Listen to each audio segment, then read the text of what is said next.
सब सुनने वालों को मेरा सादर प्रणाम। आज मैं आपके सामने लेखक गजेंद्र कुमार मित्र जी की कहानी आदिम प्रस्तुत करने जा रही हूँ। 3 पुत्रों का पहले ही स्वर्गवास हो चुका था। बड़े पोते भी भगवान को प्यारे हो गए थे। बस बाकी बचा था तो केवल एक यही पुत्र अंबरनाथ। 14 दिनों तक टाइफाइड में पड़ा रहकर आज वह भी चल बसा। पौत्र रूप और गुण दोनों से ही लायक था। अंबरनाथ जिस दिन जन्मा था, रमा सुंदरी उसे अपनी छाती से अलग ही नहीं करती थी। हमेशा हर परीक्षा में प्रथम आता अंबरनाथ। कानून की परीक्षा में प्रथम आने के बाद तो कॉलेज में प्राध्यापक की नौकरी भी कर ली थी। वकालत में भी काफी प्रतिष्ठा थी। ऐसा पोता सिर्फ 48 वर्ष की उम्र में चल बसा। लेकिन आश्चर्य तो इस बात का था कि रमा सुंदरी सब कुछ समझ नहीं सकी। शव को बाहर ले जाते समय जब रोना धोना प्रबल हो उठा, तब थोड़े समय के लिए बुढ़िया की चेतना लौट आई थी। वह बार बार पूछ रही थी, अरे मुन्ना, मुन्नी, कौन है यहाँ? रोने की आवाज सुन रही हूँ। किसको क्या हुआ रे? लोग किसके घर में रो रहे हैं? बुढ़िया की आंख और कान दोनों की ही शक्ति क्षीण हो चुकी थी। नौकर चाकर तक बिलक कर रो रहे थे। बुढ़िया को कौन जवाब देता? मोहल्ले का एक ही लड़का बुढ़िया के कान में चिल्लाकर बोला, बूढ़ी माँ, अंबर बाबू का देहांत हो गया। आपका अंबरनाथ अब समझ नहीं रही हैं। बुढ़िया काफी देर तक शून्य दृष्टि से ताकती रही, फिर बोली, ओह, हो सकता है। हाल में आई नौकरानी मंगला ने अपने आंसू पोंछ और मन ही मन बड़बड़ाई। मुंह चली, एक के बाद एक को खाए जा रही है। अखंड आयु लिए बैठी है बुढ़ी। यम को भी अरुचि हो गई है इससे। रमा सुंदरी की उम्र क्या थी किसी को नहीं मालूम, 100 या उससे भी अधिक, क्योंकि उसके तीनों पुत्रों की मृत्यु काफी उम्र में हुई थी। नाती पोते भी मृत्यु के समय कम उम्र के नहीं थे। 50 साल तो उसे विधवा हुए हो चले हैं। अच्छी तरह चल भी नहीं सकती थी। झुककर जमीन से सटी किसी तरह अपने को एक लाठी के सहारे ढोई चलती थी। आंखों में मोटे शीशे का चश्मा लगाकर भी देख नहीं पाती। कानों से सुनाई नहीं देता था। और याददाश्त, वो तो बहुत पहले ही खो चुकी थी। धारणा या बोध शक्ति भी इन दिनों कमजोर पड़ जाने के कारण सब कुछ गड़बड़ा देती। फिर भी जी रही थी। एक के बाद एक साल गुजर जाते, पर उसको मृत्यु नहीं आती। 3 पुत्र, 7 पुत्र और 24 पपुत्र, भरी पूरी गृहस्थी, बड़ा सा मकान, नौकर चाकर, स्वजन परिजन से घर रौनक से चमकता था। रमा सुंदरी घर के सभी सदस्यों को जानती भी नहीं थी और अब तो पहचानने की कोशिश भी नहीं करती। दूसरी मंजिल के सीढ़ी के पास वाले कमरे में एक बड़े से संदूक के सहारे पीठ लगाकर बैठी दंतहीन मसूड़ों को चबाती रहती। किसी के पैरों की आहट पाते ही मुंह उठाकर दृष्टिहीन आंखों को यथासंभव फैलाकर पूछती, छोटी बहू जा रही है क्या? उस छोटी बहू को पुकारती जो 21 वर्ष पूर्व मर चुकी थी। हाँ रे बहू, आज मुझे खाना नहीं देगी क्या? कोई मुझे खाने को नहीं कहता। मेरी बात किसी के ध्यान में नहीं रहती। रमा सुंदरी खाने के तुरंत बाद ही भूल जाती और खाना ना मिलने की शिकायत करती। पर सच में किसी दिन खाना देर से मिलने पर धीरे धीरे घुनघुनाकर रोती थी और बूढ़े मृत पति को संबोधित कर बड़बड़ाती, तुम्हारे लड़कों ने मेरा क्या हाल बना रखा है। एक बार आकर खुद देख जाओ, ये लोग मेरी बड़ी उपेक्षा करते हैं। घर के लड़के या लड़की शायद ही उस कमरे में पहुंचते, पर दशहरे के दिन सभी पैर छूने के लिए जाते। पैर पर हाथ पड़ते ही बुढ़िया झट हाथ पकड़ लेती और पूछती, हाँ रे, कौन है तू? किसका लड़का है? बूढ़ी माँ, मैं आपके हीरू का लड़का हूँ। हीरू? कौन हीरू? किसका हीरू? सब भूल गई। बूढ़ी माँ, हीरू आपका ही पोता है, हिरेंद्र नाथ मजूमदार। ओ हीरू, हीरू मेरा पोता है और तू उसका लड़का। बड़ी खुशी हुई, खूब अच्छा लग रहा है। और तू कौन है? मैं दीपू हूँ, आपकी बेबी की लड़की। बेबी आपकी पोती नलिनी की लड़की है। हो सकता है अब उतना याद नहीं रहता। हाँ रे, तेरी माँ जिंदा है? कैसी बुरी बात करती हो बूढ़ी माँ। जिंदा क्यों नहीं रहेगी? तो फिर वह क्यों नहीं आई? अभी अभी तो आई थी। क्या पता, उतना याद नहीं रहता। बूढ़ी फिर बैठी बैठी अपने मसूड़े चबाती। इसी तरह बूढ़ी माँ के दिन बीत रहे थे। सभी दिन उसके लिए एक समान थे।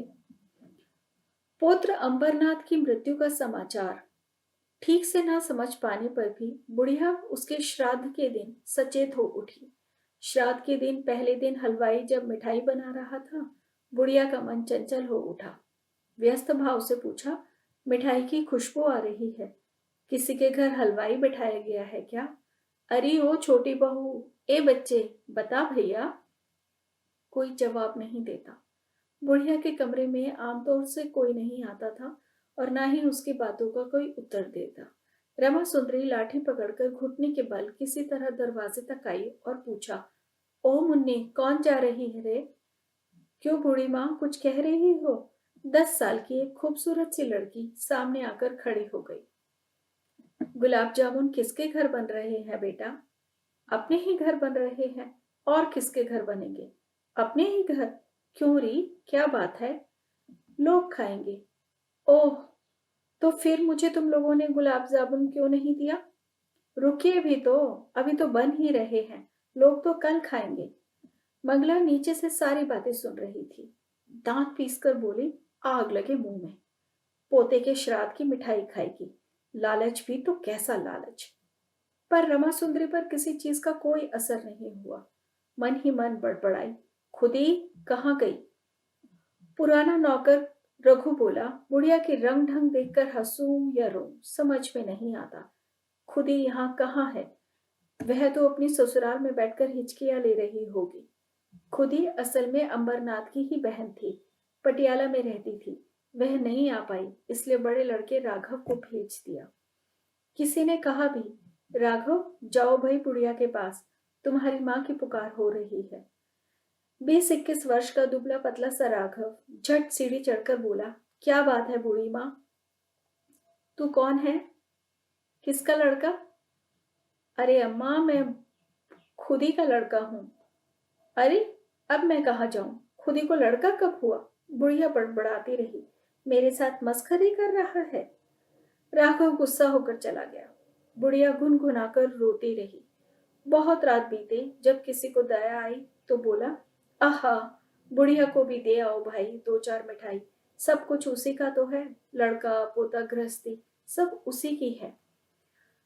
अंबरनाथ की भतीजी पूर्णिमा पत्तल में 2 गुलाब जामुन, 2 लड्डू और पेड़े लेकर बूढ़ी को दे आई। बोली, लो खाओ और घिनघिनाना बंद करो। बुढ़िया ने टटोल टटोल कर हाथों से मिठाइयों को अनुभव किया। फिर पूछा, हाँ रे, इतनी मिठाइयां कहाँ से लाई रे? इस बीच वह पिछली सारी बातों को भूल चुकी थी। तुम्हें मिठाई मिली है, अब निकलो उससे, हिसाब भी चाहिए। झल्लाती हुई अंबरनाथ की भतीजी चली गई। आधी रात तक बैठकर रमा सुंदरी उन मिठाइयों को मसूड़ों के बीच में रखकर धीरे धीरे दबाकर चबाती रही। दूसरे दिन बुढ़िया फिर सचेत हो उठी। हलवाई के बने खाने में कुछ खासियत रहती है। रसोई की खुशबू बुढ़िया सूंघती और बोलती, ओ मछली बहू, तेरे घर आज कौन सा त्योहार है? किसकी शादी है? ए बच्चे, बता नारा। उधर श्राद्ध शुरू हो चुका था। प्रसिद्ध कीर्तन करने वाले को बुलाया गया था। कीर्तन हो रहा था। खाना भी जल्दी जल्दी बनवाया जा रहा था, क्योंकि दोपहर को ही खिलाने का प्रबंध किया गया था। सभी लोग व्यस्त थे। बुढ़िया के साथ कौन बकझक करता?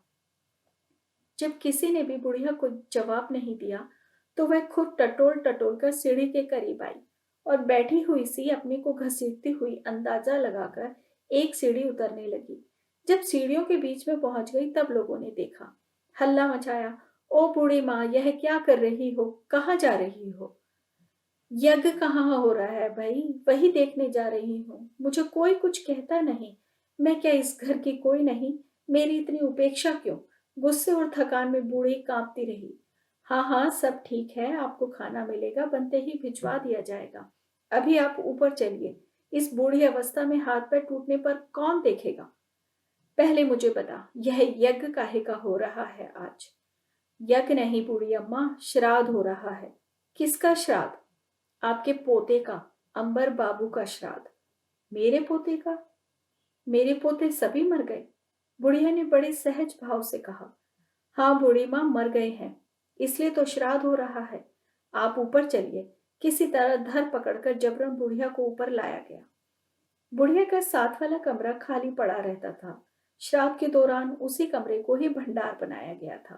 पेड़े, लड्डू, गुलाब जामुन, जलेबियां, खस्ता कचौड़ियां, छेने, मिठाइयां सब वहीं रखी गई थी। पूरी सब्जी भी वहीं थी। यहाँ लोगों का आना जाना कम था। बुढ़िया टटोलती हुई वहां भी पहुंची और पूछा, कौन बैठा है रे वहां? इन मामलों में बुढ़िया की आंखें साफ थी।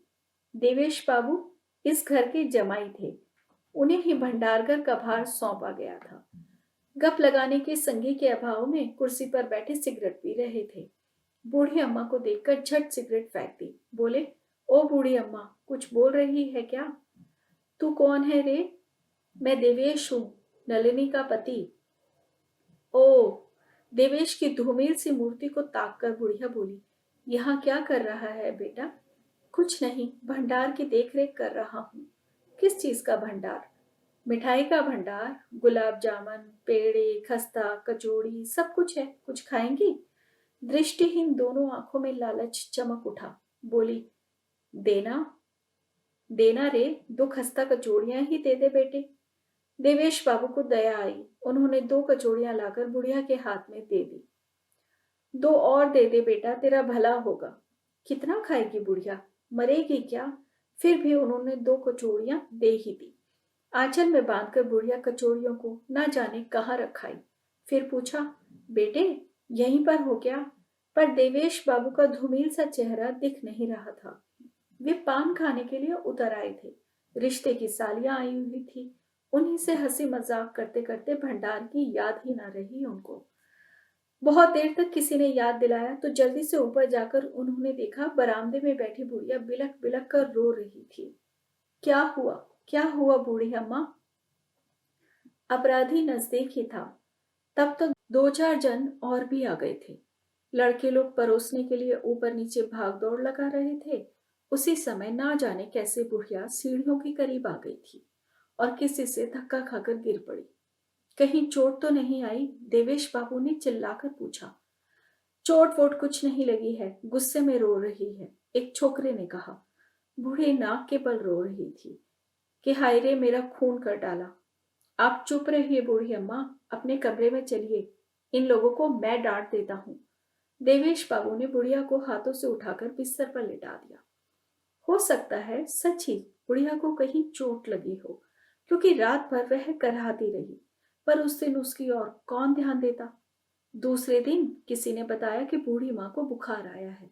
जाने भी दे, बूढ़ी बूढ़ी को बुखार सुखार होता ही है। दोपहर को रसोईया खाना देने आया तो देखा बुढ़िया बुखार में बेहोश पड़ी है। तब घर के पुरुषों को बताया गया। शाम तक डॉक्टर भी बुलवाया गया। डॉक्टर ने कहा कि हड्डी वगैरह तो टूटी नहीं, क्योंकि कहीं सूजन भी नहीं। एक्सरे भी कहाँ करूं? और फिर मामूली सी दवाई देकर डॉक्टर भी चला गया। दूसरे दिन बुढ़िया का पेट खराब हो गया। अब लोगों ने समझा कि उसके जाने का समय हो गया है। उसके दूसरे दिन बुढ़िया के होश लौट आए। धुंधलाई आंखों से किसी को खोजने की उसने कोशिश की। बोली, अम्बू, अमरनाथ। किसे बुला रही हो बूढ़ी माँ? किसी बहू ने पूछा। अरे मेरा पोता अमरनाथ कहाँ है? उसे बुला दे। उनका तो देहांत हो गया। उन्हीं का तो श्राद्ध था। देहांत हो चुका? पर तुम लोगों ने मुझे बताया तक नहीं। आह! छाती फाड़कर एक दीर्घ श्वास बाहर निकली। असीम क्लांति से बुढ़िया ने आंखें बंद कर ली। बूढ़ी माँ, ओ बूढ़ी माँ! सभी बुलाने लगे, पर रमा सुंदरी ने फिर आंखें नहीं खोली। केवल दोनों आंखों के कोरों से आंसू बह निकले। बहुत देर बाद होठ हिले। लोगों ने झुककर कान लगाया और सुना क्षीण कंठ की एक आवाज, कचौड़ी। कैसी कचौड़ी बूढ़ी माँ? फिर सुस्त आ गई बूढ़ी। अंत में एक बार फिर धीरे से बोली, मुझे नाम सुना। किसी ने गंगा जल भी लाकर दिया। कान में जोर जोर से नाम सुनाया गया। उसी बीच किसी समय बुढ़िया का मुंह खुल गया। गले के पास जो क्षीण सांस धुक धुक कर रही थी, हमेशा के लिए बंद हो गई। इतने दिनों के बाद बुढ़िया को छुट्टी मिली। बुढ़िया के मरने के बाद रघु कमरा साफ करने लगा तो संदूक के पास भगवान की चौकी के नीचे ढेर सारी कचौड़ियां मिली, करीब 30-32। अर्थात देवेश बाबू जब नीचे उतरे थे, उस बीच वह चोरी से उठा लाई थी। धिक्कार है बुढ़ापे के लालच को, रघु ने कहा। ऐसा मत कह रघु, बुढ़ापे में शायद तेरा भी यही हाल हो। धन्यवाद। मानवीय जीवन से जुड़ी हुई इसी तरह की कहानियों को सुनने के लिए कृपया करके मेरे चैनल को लाइक एंड सब्सक्राइब अवश्य करें। धन्यवाद।